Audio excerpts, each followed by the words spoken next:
So, good day everyone. Today I'm making my video, Synthesis.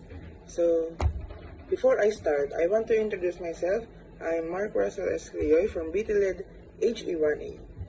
So, in Synthesis, I learn in JEC 103 or the contemporary world, I learn so many things and I realize so many things.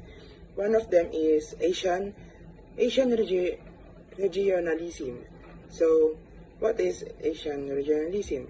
It is the product of economy interaction, not political planning, as a result of successful outward-oriented growth strategies. Asian economies have grown not only richer, but also close together. So, meaning na ang Asian regionalism ay, siya yung parang sa pagkakaintindi ko, siya yung parang way para maging close yung mga iba't ibang country. So, parang maging close. So, next ay global economy. Global economy can be defined as the sum of activities that take place both within a country and between different countries.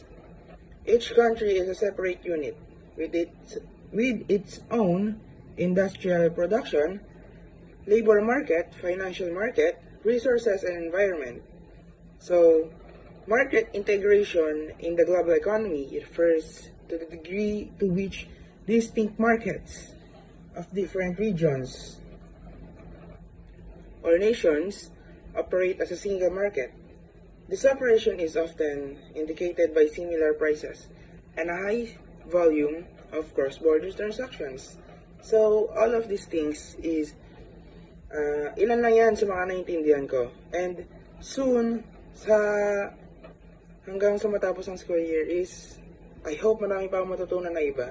And I hope marami pa akong ma-realize.